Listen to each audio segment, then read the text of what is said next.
God will not give us gifts or talents without creating the opportunity for us to use them. Sometimes the opportunities that surround us are the indicators of the plans that God has for our lives. Consider Esther. During a time when the lives of the Jews were threatened by Haman, Mordecai sent a message to Esther, and in Esther chapter 4, verse 14, he said, "Yet who knows whether you have come to the kingdom for such time as this."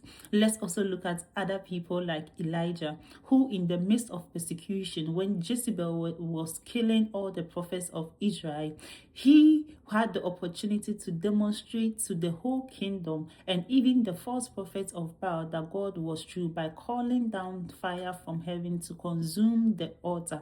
And then also look at Joseph and Daniel, who had the gift of interpreting dreams, and then they had the opportunity to stand before kings and interpret their dreams. We also see Nehemiah, who heard that Judah was in ruins after the captivity, and his heart was really grieved for the people, that he cried, he mourned for them, he prayed for forgiveness of their sins, and then God empowered him to lead the people to rebuild the city of Judah.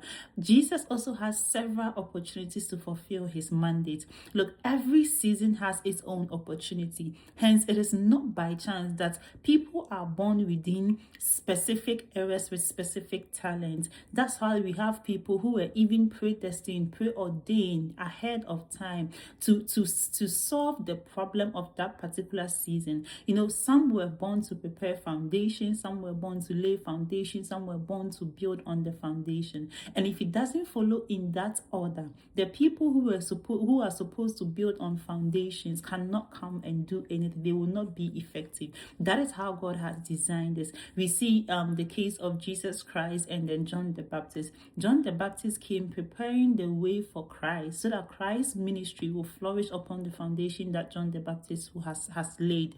So in Matthew chapter 17, the verse 11 to 13, when Jesus, after the experience of transfiguration, Jesus told his disciples that indeed Elijah is coming first and will restore all things. But I say to you that Elijah has come already, and they did not know him, but they did to him whatever they wish. Likewise, the Son of Man is also about to suffer at their hands. Then the disciples understood that he spoke to them of John the Baptist.